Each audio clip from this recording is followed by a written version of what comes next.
Hey y'all, happy Tuesday, happy spoken word Tuesday.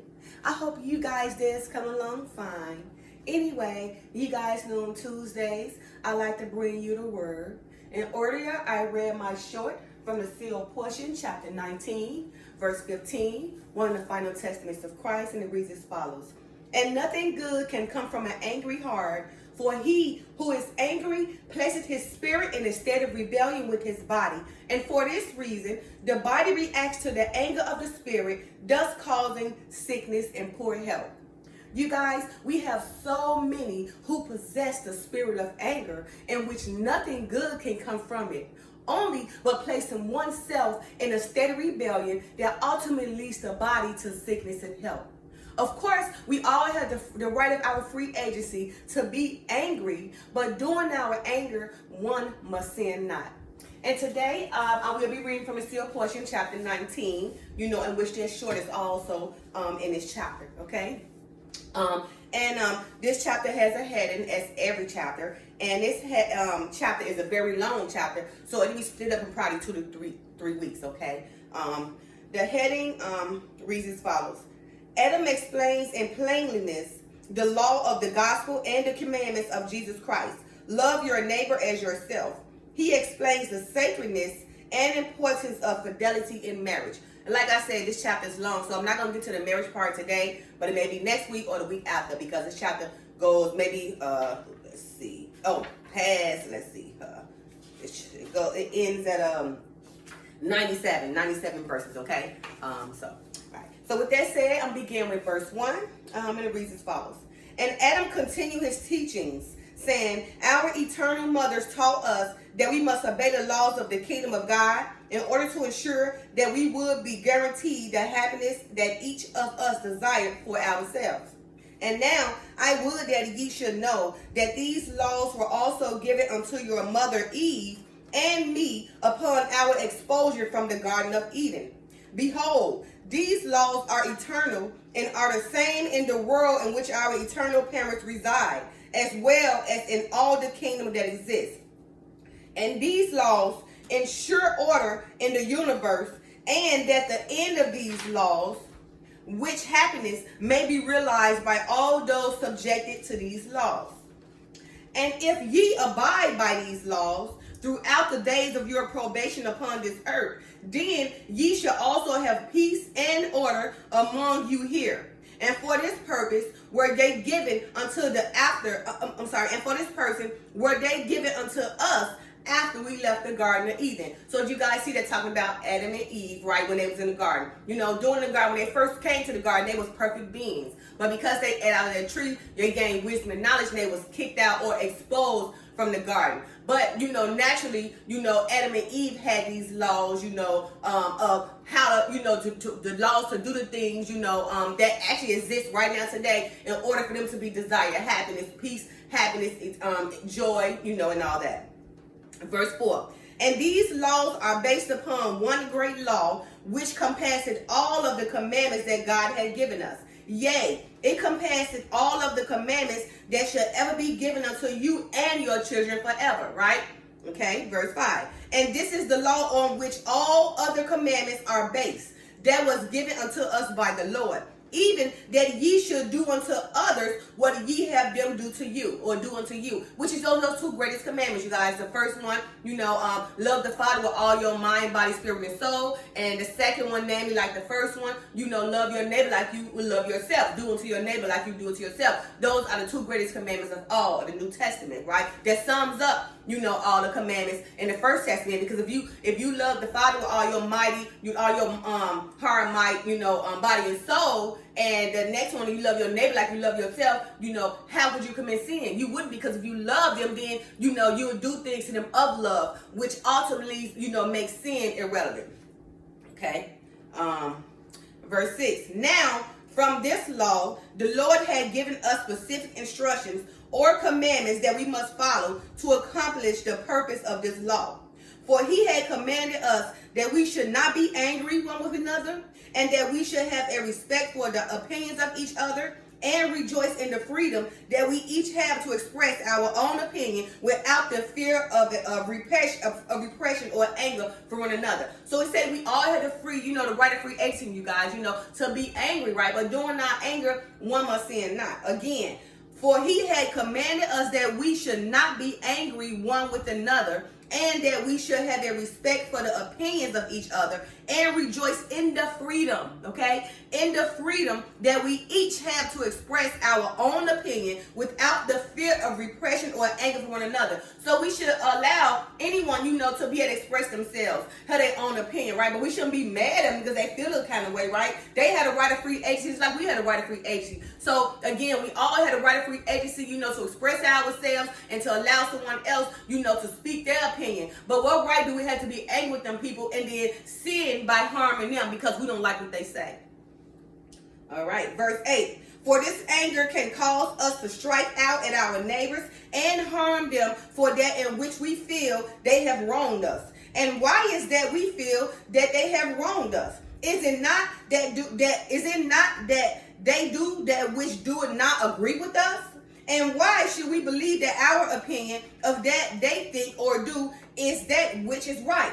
Yeah, it might be right for us, but might not be right for our neighbor. So again, right? Why should we get mad and let our anger cause us to strike our own neighbors, right? And harm our own neighbors because we feel like they wronged us, right? And why should we feel that they wronged us, okay? Is it not, that they do which that don't agree with us, right? And, it might be right for us, but it might not be right for the neighbor. So it gives us the right to be mad at that person or wrong that person or harm that person because they made us feel some kind of way. Remember, that feeling is of the devil, of Satan, make us feel some kind of way. But, we have our right of free agency to be angry, right? And we should allow others to express themselves without repressing them or without harming them or without striking our neighbor, right? Because we all are entitled to be opinionated and speak how we feel, no matter how it makes the next person feel. My opinion should make you feel like you want to harm me or kill me or do whatever or steal me or betray me. Okay, verse 9. And this anger can escalate and cause you to strike out against your neighbor. Now I say unto you that this is most abominable before God, even that ye should touch your neighbor without first receiving the permission to do so. For upon doing so, ye have taken away the free agency of your neighbor, for they have the right not to be touched by you, if it be so their desire.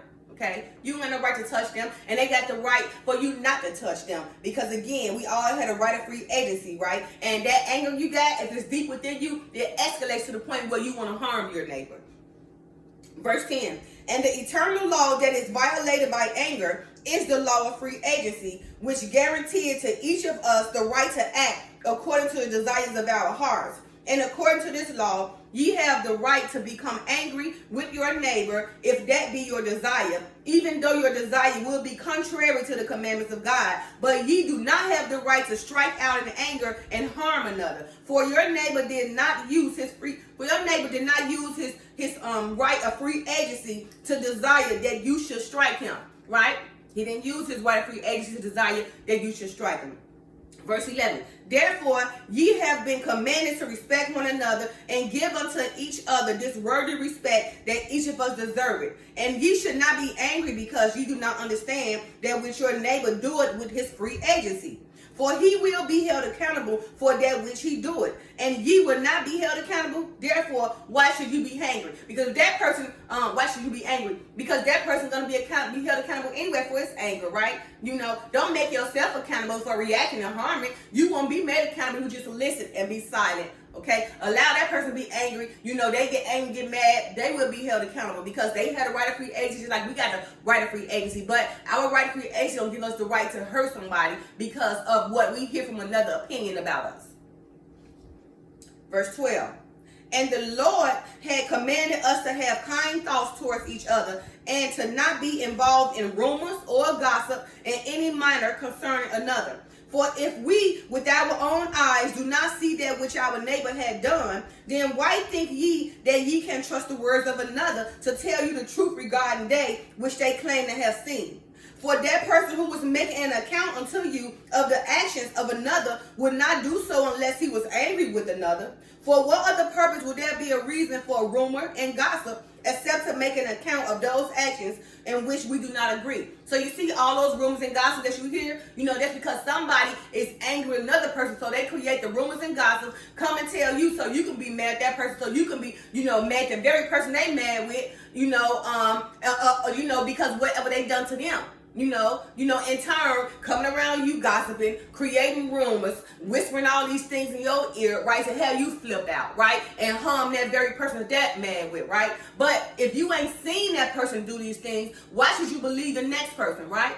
You should keep stay in your mind. If this person will go gossiping rumor about that person, then they are gossiping rumor about me. If that person, come and rumor and gossip about this person, make me angry, then they do it to the next person. Okay? If you didn't see it happen, then don't believe it. Okay? See it with your own eyes. Don't be believing what everybody say to you, right? Just because they feel some kind of way, and gossip or rumor of somebody. If you don't feel that way about that person, why you participate in that rumor or gossip? You don't have no reason to participate in that rumor or gossip because they ain't do nothing to you. They done it to them. But in turn, they want to turn you against them because they mad. All right. Verse 13. And the Lord had commanded us to refrain from listening to those who would make a bad account of the actions of another. And he would that we should know that even if the account of those actions is true, we should respect that this person had his right of free agency to act. And he had commanded us not to become angry with another person using his free agency to act according to his will. So now, even if the rumors are true, right, that again, that person still got the right, to use his right of free agency, okay? We should respect that person's right of free agency, right? And again, and he had commanded us not to become angry with another person using his free agency to act according to his will. Verse 14, for our Father allowed Lucifer and those that follow after him to act according to the laws of their free agency. And he did not become angry with them, but he loved them and blessed them. Nevertheless, he was bound by the eternal laws of heaven in the limit of that which he could do to save them. They haven't acted according to the law using their own free agency. So, of course, Satan was the son too. Remember? He was a fallen angel, right? And he loved them still, but Satan used his right of free agency, to manipulate and deceive others, right? But he was in his right to use his right of free agency. It's up to us to fall for us, right? Nevertheless, Satan, eternal laws, the same way eternal laws applies to us too, because Satan had his right of free agency like us, just like he, lured all those other 200 angels from heaven. Yeah, they all had the right of free agency, right? But they done wrong by it, and what the Father held them accountable and bound them, in abyss, for thousands of years. And even though he would be free, to cause much chaos and have power in this world, but he still had the right of free agency. He just used his right of free agency in a wicked manner.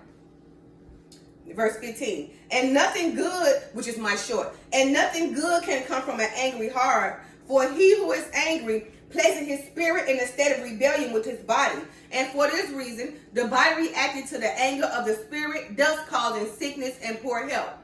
Verse 16, and the Lord had given the commandment unto us that there might not arise contentions and disputations among us. For where there are contentions and disputations, war soon followeth, and many souls are sent home to the God who gave them life, unprepared for the state in which they shall be received. Right? So again, when there comes a lot of contentions and disputations among us, that leads to war. As you see how all coming in throughout the world, so many wars, right? Because people want to feel the way they want to feel, right? Get mad and want something or to take something, take something from somebody who got the right of their free agency, which soon leads to wars and everything, right? And because of that, so many people follow these wars, right? End up killed, right? Now, during their death, they received in the place of condemnation, right? And being tormented, they spirits being tormented forever, right? They going to their God who they was praising, not the God, not our God or the Father who is in heaven, right? Because during that contention disputations, they allow,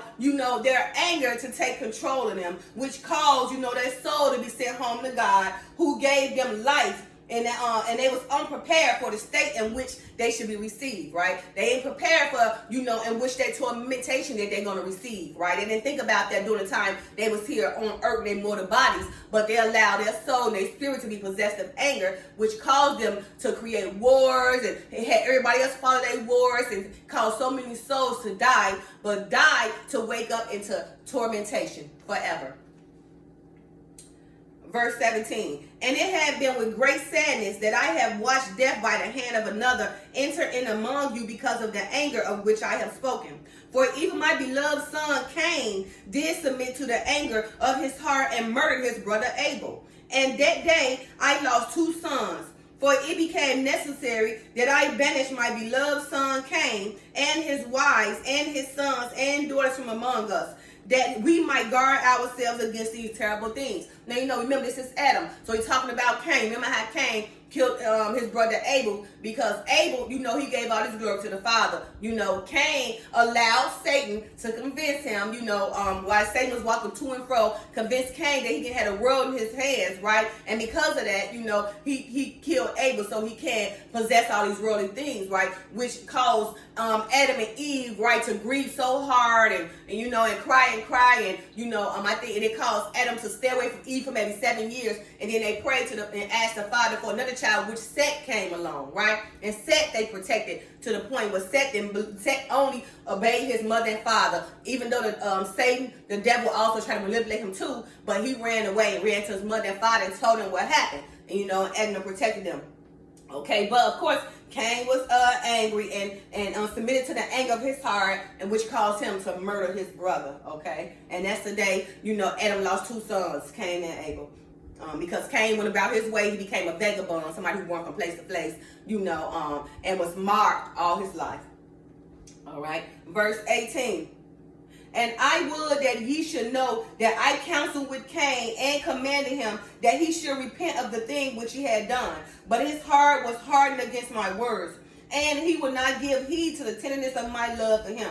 And he kept the anger that he felt for his brother inside of him and would not release it from his soul. And the Lord commanded us that if we have something amiss between each other, that we should reconcile our difference between ourselves in love, and allowing anger to and not allowing anger to control us and cause us to hate. Okay, so I'm gonna stop with this verse. Okay, and I'll continue on. But again, the Lord had commanded us, you guys, that if we have something, a problem, amiss or between, our brothers and sisters, that we should reconcile our difference between ourselves in love, not anger, right? Not allowing anger to control us and cause us to hate, all right?